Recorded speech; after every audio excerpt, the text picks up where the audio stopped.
할렐루야. 늦추위가 기세를 부리고 있네요. 지난주에 이 추위가 이제 철수를 하겠다, 철수라는 말로 이렇게 시작을 했는데, 이 철수하려고 보니까 뭐가 좀 안 맞나 봐요. 그래서 이번 한 주간은 아주 영하 10도까지 또 목요일 날 내려가고, 이렇게 날씨가 늦추위를 아주 그냥 확실하게 보여주겠다라는 일기예보를 듣고 있습니다. 끝까지 우리는 이 건강을 잘 챙겨서 3월 이 새봄을 맞이해야 될 걸로 믿습니다. 오늘 보면은 이 그리스도의 몸된 교회는 각각 다른 은사를 가진 지체들로 구성되었다라는 것과 서로 보완하면서 의존적인 관계를 맺고 있다라는 말씀을 하고 있어요. 사실 저와 여러분들은 예수 그리스도를 주님으로 영접하는 그 순간 저와 여러분들은 하나님의 자녀가 된 거죠. 그래서 그리스도의 몸된 교회의 지체가 되었다라는 사실을 인정을 해야 돼요. 우리 몸에 그 모든 지체들이 다 필요하고 소중하죠. 엄지손가락도 소중하고 새끼손가락도 소중하고 마찬가지로 엄지발가락, 새끼발가락 모든 지체들이 다 소중하죠. 하나라도 없으면 장애자로 병신이라는 말을 들으면서 살 수가 있다는 얘기입니다. 그래서 다른 사람들과 비교해서 인물이 잘났거나 못났거나 신체가 크거나 작거나 뭐 특정한 은사가 있거나 없다라고 해서 낙심하거나 우월감에 빠져서는 안 된다라고 말씀을 하고 있어요. 나 가진 재물이 없으나, 나 남이 가진 지식이 없으나, 나 남에게 있는 건강이 있지 않으나 나 남이 없는 거 있다라고 한 시인이 고백한 이 시가 있어서 여러분들이 소개하고 싶어요.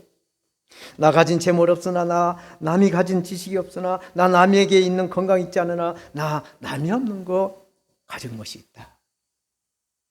나 남이 못 본 거 보았고, 나 남이 듣지 못한 음성 들었고, 나 남이 받지 못한 그 사랑을 받았고, 나 남이 모르는 거 깨달았네 라고 하는 공평하신 하나님이 남이 가진 거 나는 없지만 공평하신 하나님이 남이 없는 거 내가 갖게 했다 라고 하는, 태어날 때부터 이 장애자로 태어나서 그 육신의 약함을 이렇게 하나님 앞에 감사로 영광을 돌리고 있는 송명희 시인의 그 공평하신 하나님을 찬양하는 그런 시예요. 노래로, 이 찬양 노래로 들리는 노래 가사예요, 이게. 특별히 오늘 본문은 상대적으로 약해 보이지만 그 약해 보이는 그 지체의 소중함에 그 가치를 말씀해 주고 있어요. 사람들은 화려하게 드러나고 또 즉각적으로 열매가 나타나는 것을 좋아하죠. 오늘 이제 베이징 동계올림픽이 이제 폐막식을 한다고 합니다만은, 이게 보면은 시작부터 끝날 때까지 사람들이 속도를 향해서 막 열광하는 걸 보죠.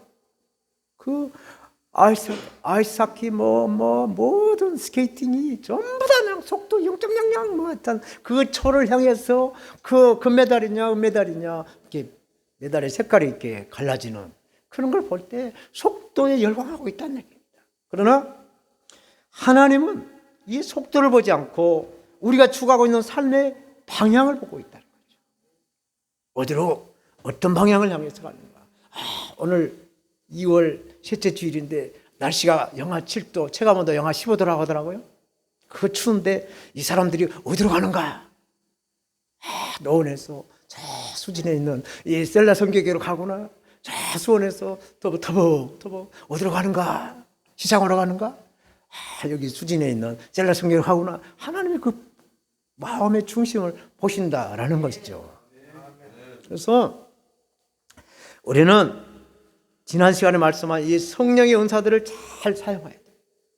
그래서 그 은사를 통해서 하나님께 영광을 드려야 된다고 하시죠. 우리에게 건강을 주신 것은 하나님 앞에 이 건강으로 영광을 드려야 되는 것이고, 우리에게 재능이 있는 것은 또 이 재능을 통해서 하나님께 영광을 드리는 그 길로 가야 된다는 것이죠. 이게 우리에게 주어진 하나님이 주신 사명이라는 것입니다. 그래서 오늘 본문에서 말씀한 이 지체라는 제목으로 지체의 머리가 되신 예수 그리스도의 그 말씀을 잘 증거하겠어. 저처럼 지체는 많으나 몸은 하나다라고 말씀을 하네요. 지체는 많으나 몸이 하나라는 얘기죠. 12절, 몸은 하나인데 많은 지체가 있고 몸의 지체가 많으나 한 몸인 것 같이 그리스도도 그러하다 말씀을 합니다. 사람의 몸은 하나이지만 여러 지체와 이렇게 서로 연결이 되는 것처럼 예수 그리스도의 교회도 많은 지체들로 구성되어진 하나의 그 인격성을 말씀하고 있어요. 교회 이 성도들도 다 똑같은 하나님의 그 성품으로 하나님의 형상으로 지음받았지만 한 사람 한 사람의 개개인의 성도들의 그 인성과 영성과 그 모든 건강을 합쳐서 그 인격성을 말씀하고 있는 게 바로 우리의 성도의 그 지체라는 겁니다. 그래서 하나님도 인격이 있지만 우리 모두가 다 인격이 있는 거예요. 오늘 본문 13절에 우리가 유대인이나 헬라인이나 종이나 자유자나 다 한 성령으로 세례를 받아 한 몸이 되었고 또 다 한 성령을 마시게 했다. 한 성령을 마시게 했다라고 말씀을 하죠. 그리스도 안에서 종족의 구별이나 신분과 상관없이 한 몸이 되게 하는 것은 바로 성령이다라고 말씀하고 있죠. 이 건물의 구조를 보면 철근 콘크리트 구조가 있고 뭐 철골 구조가 있고 뭐 여러 가지가 있지만 이 건물을 형성할 수 있는 이 콘크리트를 철근이라고 하는 그 서로를 묶어서 연결시켜서 덩어리 되게 하는 것처럼 이 지체 의식의 하나가 되게 하는 그 연결고리가 바로 성령이라고 말씀하고 있어요. 특별히 고린도 교회는 이방인 지역에 세운 교회입니다. 그래서 디아스포라 유대인들이 세계 곳곳에 흩어져 지금도 살고 있습니다만은 이 고린도 교회 유대교에서 개종을 해서 기독교인이 된 이 성도들이 있는가 하면 또 이방인 지역이기 때문에 이방인 성도들이 또 이렇게 이방신을 믿다가 예수를 믿고 이제 구원받은 성도로서 이렇게 두 종류의 성도들이 이렇게 고린도 교회를 형성하고 있는데 이 고린도 교회는 그 종족마다 다 뚜렷한 그 목소리를 내고 있었어요. 목소리를 내고 있었다는 얘기예요. 그래서 바울은 교회의 그 연합을 굉장하게 중요하게 여겼어요. 바울 서신서 모든 13권의 서신서를 쫙 보면은 굉장한 그 사도로서 이 연합을 강조하는 말씀을 많이 하고 있어요. 에베소 4장 4절에 보면 몸이 하나요 성령이 하나이니 이와 같이 너희가 부르심을 한 소망 안에 부르심을 입었다. 주도 하나요 믿음도 하나요 세례도 하나요 하나님도 하나시니 곧 만유의 아버지시다. 만유에 계시고 만유를 통일하시고 만유 가운데 하나님이 계신다. 그래서 교회는 하나님을 중심으로 하나가 되어야 된다라는 말씀을 계속 해나갑니다. 오늘 본문에서 한 성령을 마시겠다라는 이 말씀을 우리는 주목해야 합니다. 한 성령을 마시게 했다. 성령으로 죄를 받은 것을 마시는 것으로 말씀하고 있습니다.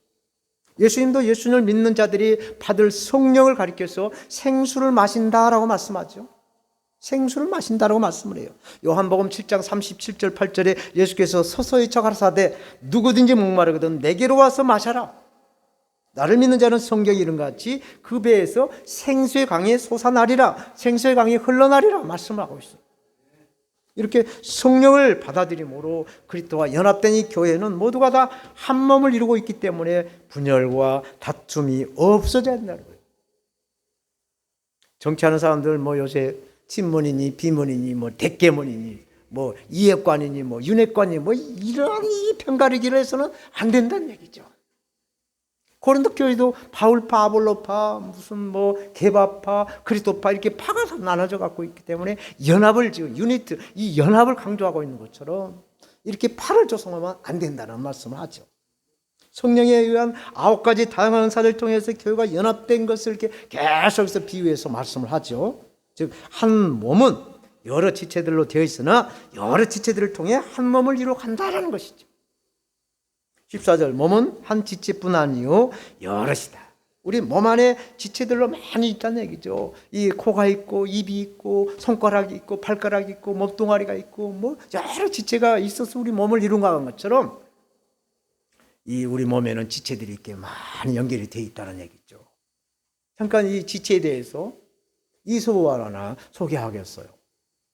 잘 알겠지만 이소부에 보면 손과 발이 위에게 질투를 느꼈어요.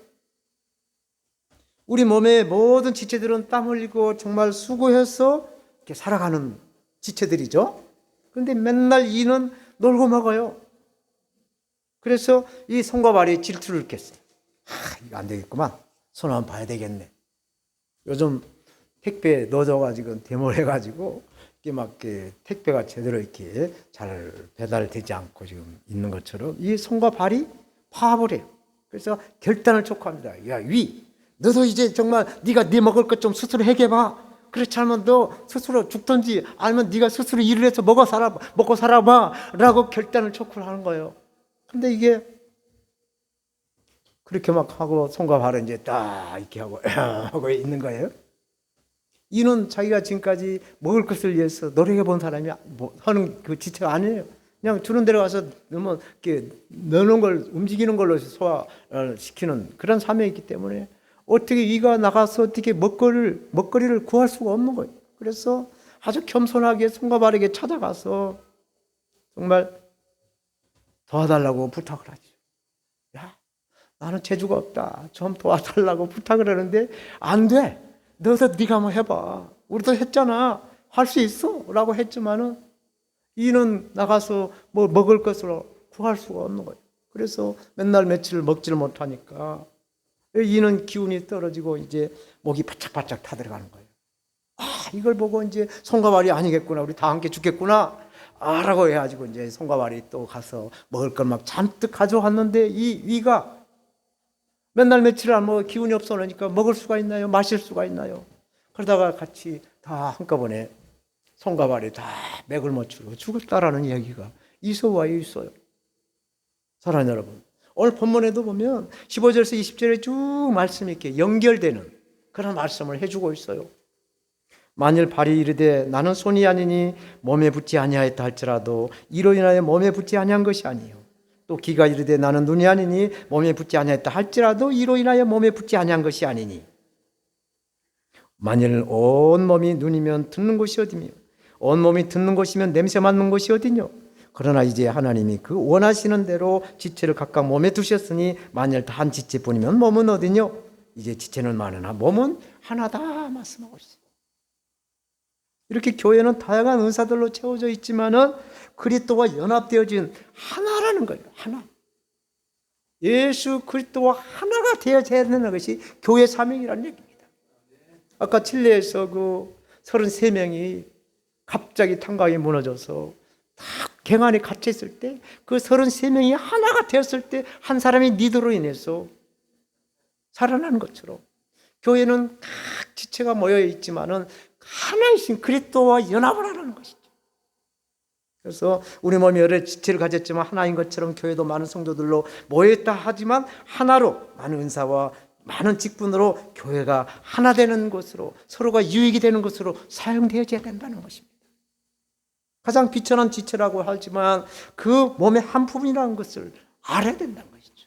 시원찮게 보이지만은 정말 맨날 먹고 노는 이 같은 이라고 손과 발이 시일했지만 뭐 손과 발이 안 먹여 죽이니까 이가 이만 고통 먹는 게 아니라 다 온 몸이 다 함께 고통을 받는 것처럼 아무리 시원찮은 그러한 지체라도 소중하게 여겨야 된다는 얘기죠.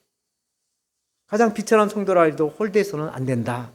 그 지체도 교회의 일원이기 때문이라는 것을 계속 강조하고 있습니다. 왜? 고린도 교회는 돈 많이 헌금한 사람, 또 은사가 많이 있는 사람들, 이런 사람들을 막 이렇게 쳐다보고, 또 이렇게 허름해가지고 있어. 아, 저 구석에 앉았거라. 뭐 이렇게 사람 취급을 하고 있는 그런 그 현실을 사도 바울은 지적해주고 있는 거죠. 이런 것은 오늘날도 마찬가지. 성도들이 좀 이렇게 직장이 좋고 뭐 이렇게 좀 괜찮게 있고 막 이런 사람들은 막 우대를 하고 직장도 없고 뭐 헌금도 별 뭐 그렇고 그러면 그냥 막 사람을 겉모습으로 보고 이렇게 태우는 교회들이 있어요. 그러지 말라는 얘기입니다. 그래서 어떤 지위나 특별한 은사를 받지 못한 자라고 해서 무시하지 마라. 교회 한 지체다라는 거예요. 지체. 그러므로 성도는 이러한 사실을 인정하고 무슨 일이든지 서로의 부족을 채워줘. 서로 돌아봐 교회 공동체에 유익하게 하는 일에 힘을 쏟아야 될 줄로 믿습니다. 두 번째로 약하고 부족한 지체를 하나님이 더 존귀하게 하신다 말씀을 합니다. 21절 눈이 손들어 내가 너를 쓸데없다 하거나 또한 머리가 팔들어 내가 너를 쓸데없다 하거나 하지 못하리라. 기독교 가정사역기관에서 이제 조사한 것을 제가 하나 인용해 드리겠어요. 자녀들이 부모에게 상처를 받는 말 가운데 이 네가 제대로 하는 것이 뭐가 있냐 도대체, 이 말에 자녀들은 이 부모의 이 말에 상처를 많이 받는다는 거예요. 그러면 또 자녀들은 부모에게 또 무슨 말 했을 때 이 부모가 상처를 받냐? 아버지 어머니가 나에게 해준 것이 뭐예요? 우리 친구는 말이지 강남에 무슨 학원에 보내고 말이지 뭐 하는데 아버지는 뭐 했어요? 이 말에 부모가 상처를 받는다는 얘기죠. 그래서 부모나 자녀나 서로가 서로를 인정해 주지 않을 때 이렇게 상처를 받는다라는 얘기를 하고 있어요. 그래서 예수님도 마태복음 7장 12절에 그러므로 무엇이든지 남에게 대접을 받고 싶은 대로 너희도 남을 대접하라. 이것이 곧 율법이요 선지자다라고 말씀하지요. 그러면 가장 힘이 되고 위로가 되는 말이 또 무엇일까? 상처만 되는 말만 또 전하면 안 되잖아요. 그래서 또 약을 또 드려야 되잖아요. 그래서 가장 위로가 되는 말은 어떤가? 자녀에게 부모가 해줄 수 있는 가장 위로되는 말은 야, 정말 너가 우리 가정에 있어서 얼마나 소중한 존재인지 모르겠구나 라면서 이렇게 막 자녀들의 그 소중함을 이렇게 부모가 했을 때, 그 말을 했을 때 자녀들은 아주 자우시 프라우드를 가지고 그냥 위로를 받는다는 것이죠. 그리고 또 자녀들도 이 부모에게 무슨 말을 할 때 부모가 위로를 받느냐?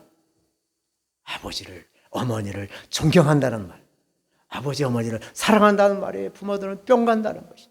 그래서 위로를 받고 그냥 막 자녀를 위해서 더 많은 노력을 한다라는 얘기를 하고 있어요. 이렇게 가정에서도 서로 지체의식이 있어야 하고 교회에서도 똑같은 지체의식이 있어야 웃음이 있고 영혼육의 회복이 일어날 줄로 믿습니다. 상생의 능력이 나타난 거예요. 그래서 교회는 부흥이 있고 기적이 일어난다라는 말씀을 합니다. 오늘 본문 22절 5절까지 말씀. 이뿐 아니라 몸에 더 약하게 보이는 지체가 도리어 여기나 우리가 몸에 덜 귀히 여기는 그것들을 더욱 귀한 것들을 입혀주며 우리 아름답지 못한 지체는 더욱 아름다운 것을 얻고 우리 아름다운 지체는 요구할 것이 없으니 오직 하나님이 몸을 고르게 하여 부족한 지체에게 존귀를 더하사 몸 가운데서 분쟁이 없고 오직 여러 지체가 서로 같이 돌아보게 하셨다. 기가 막힌 말씀을 하시죠. 사랑하는 여러분, 우리가 TV에 간혹 동물의 왕국 같은 걸 보게 되면 이 초식 동물들은 항상 그 육식을 하는 이 동물들이 먹잇감으로 살아가는 걸 보죠. 이게 태어날 때부터 이렇게 이 먹이 사슬이 이렇게 되어 있기 때문에 그런지는 몰라도 하여튼 이 풀을 뜯어먹고 사는 이 초식 동물들은 이 육식 동물의 밥이에요, 밥. 이 동물의 세계나 이 사람의 세계나 같은 원리로 가고 있는 구조를 볼 수가 있죠. 그런데 오늘 본문 24절에 오직 하나님이 몸을 고르게 하여 부족한 지체에게 존귀를 더하신다. 세상과 완전히 반대의 말씀을 하나님이 하고 있어요. 하나님은 약한 자를 더 존귀하게 여긴다는 것이죠. 사람이나 동물은 약한 자를 다 잡아먹는데 새끼들 가장 잡아먹기 아주 막 연하니까 막 그 맛있는지 하여튼 새끼들을 상대로 이렇게 항상 사냥을 하더라고요. 그런데 하나님은 약한 자에게 더 존귀를 주신다라고 말씀을 하고 있어요. 그러므로 성도는 무슨 일이든지 서로 부족을 채워주고 서로 돌아보며 유익하게 하는 쪽으로 행동을 해야 된다라는 말씀이에요. 받은 은사가 있다고 해서 이걸 가지고 자랑하거나 또 은사 받지 못한다고 해서 무시하거나 비난해서는 안 된다는 말씀. 제가 은사 사역자들을 이렇게 쭉 몇 분 만나보면 자기 은사 굉장히 아주 막 자랑스럽게 여겨요.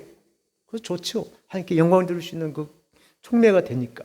그렇다고 해서 이걸 은사를 받지 못한 사람들 갖다가 막 이렇게 아나무인격으로 이거 하는 것도 차라리 안 한 것만 못하다라는 말씀을 하는 겁니다. 그래서 옛날에 초가삼간, 요즘은 뭐 다 이런 게 없지만 초가삼간 곧 찌그러지는 그러한 집에서도 그 집에서 웃음소리가 나면 그 가정은 바로 행복한 집이다라는 걸 알게 돼요. 그러나 고대광실 그 기와 막 큰 집에 부잣집이죠. 그럼 그 부잣집에서도 한약을 다리는 냄새가 솔솔 나온다면 아유 그 가정에 누가 아프겠구나, 아프고 있구만, 아유 그러면서 그 가정은 행복한 가정이라고 말할 줄 아는 거예요. 웃음소리가 있고 막 생선 꼬리꼬리 냄새 막 자글자글해 된장찌개 냄새가 나오는 집이 건강한 가정이지,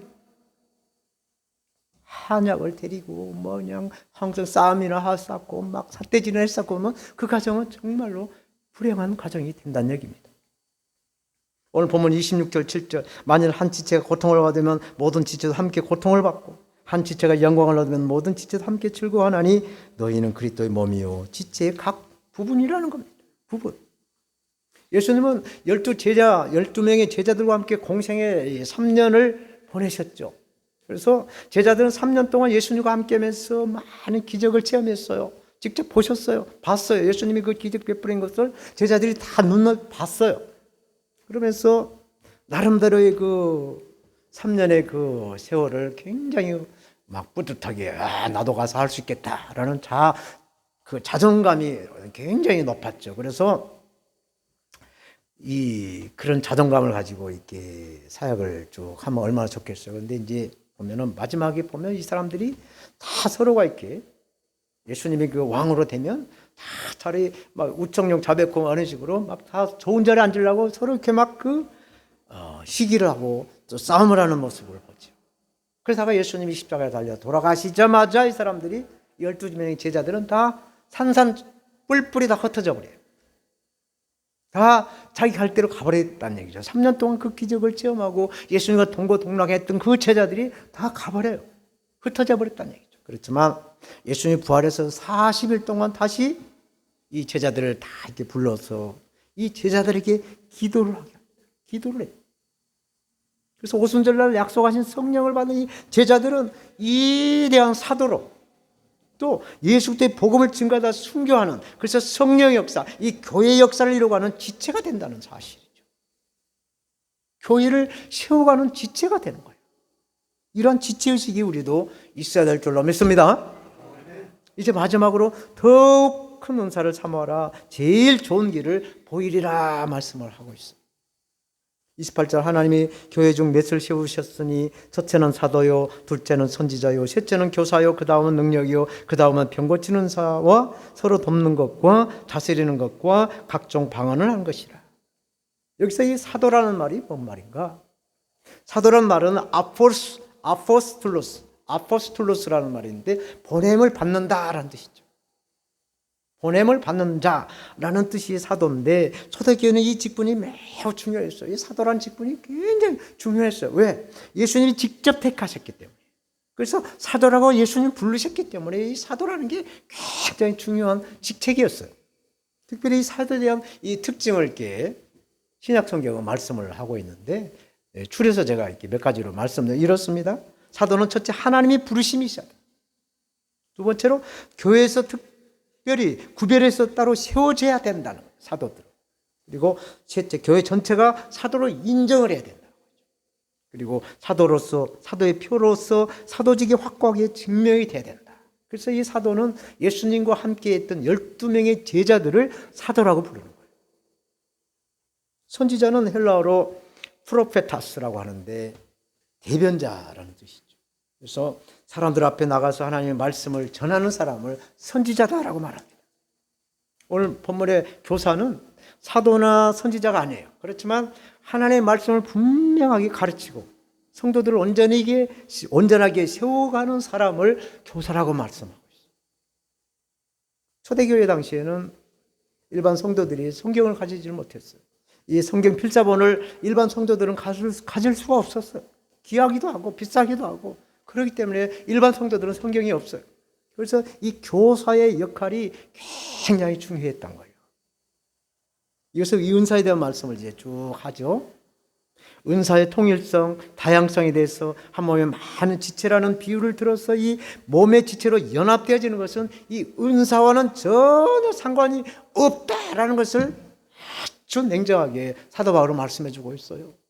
막 은사로 막 9가지 은사가 있고 막 교회가 막 들썩들썩하고 막 붕붕 뜨니까 아니야, 하나 되게 하는 것은 은사가 아니야 라고 말씀을 합니다.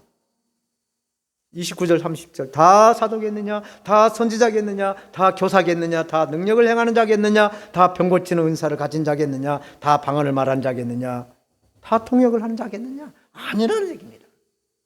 사도이거나 선지자이거나 교사이거나 능력 행하는 자이거나 병 고치는 은사나 방언이나 통변을 한다 해도 지체의식인 교회의 유익이 돼야 된다라는 말씀을 하고 있어요. 31절 너희는 더욱 큰 은사를 삼아라. 내가 또한 제일 좋은 길을 너희에게 보이리라.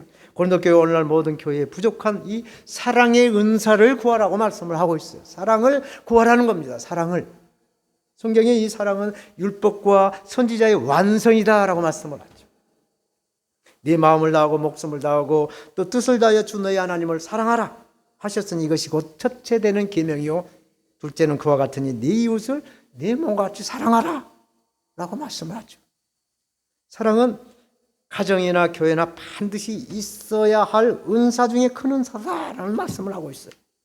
사랑이 이거라는 거예요. 사랑이 이거. 그래서 모든 음식에 소금이 들어가야 맛이 나죠. 마찬가지로 사랑이 있어야 서로에게 유익이 되고 또 이렇게 하나가 되게 하는 충매가 되기 때문에 사랑을 구하라고 말씀하고 있어요. 그래서 성령의 은사인, 성령의 열매인 이 사랑을 우리는 구하고 사랑을 찾고 성령을 두드려야, 사랑을 두드려야, 성령의 열매인 사랑을 두드려야 될 줄로 믿습니다. 이제 말씀을 맺겠어요. 미국 서부의 개척시대에 주로 교통수단은 역마차였다 시절이 있었어요. 지금은 이제 그렇지만 100여 년 전만 해도 자동차 나오기 이전에는 이 역마차가 교통수단이었다는 얘기예요. 그래서 역마차에는 세 종류의 좌석이 있었어요. 1등석, 2등석, 3등석. 우리도 어렸을 때 기차에 보면 1등석, 2등석, 3등석 뭐 이렇게 완행열차에 보면 이런 게 있었잖아요. 그래서 이게 요금의 차이가 있는데 그 차이는 이 역마차가 고장날 때 나타난다는 거예요. 1등석은 고장이 나도 가만히 앉아있는 사람들. 돈을 많이 냈으니까 뭐 차가 고치든 뭐 어쨌든 차 그늘 안에 이 서부에는 해가 뜨거워요. 그래서 열차 안에, 역마차 안에 딱 있어야 시원하고 좋거든요. 근데 이제 1등석은 그렇게 요금을 많이 냈으니 앉아있고 2등석은 이 역마차 고장나면 밖으로 나가서 구경하는 거예요. 언제 고치나, 아우 뜨거워, 뭐 이렇게 하면서 이렇게 구경하는 사람. 그리고 이 3등석은 이게 열차의 마부와 함께 이제 막 밀고 땡기고 해서 막 들어주고 땡겨주고 해서 고치는 거예요. 이 요금이 싸니까. 그래서 이 마부는 항상 3등석의 손님들을 딱 봐. 아, 일꾼이 누가 있니? 오늘 아유 일꾼이 없어 나 혼자 힘들겠구만. 뭐 이런 식으로 이렇게 해서 이렇게 3등석 손님을 항상 눈여겨봤다라는 얘기를 하고 있죠. 그래서 역마차가 목적지에 무사히 도착하려면 이 3등석의 손님이 잘 도와줘야 한다는 얘기예요. 마찬가지로 이 교회도 세 종류의 사람이 있어요.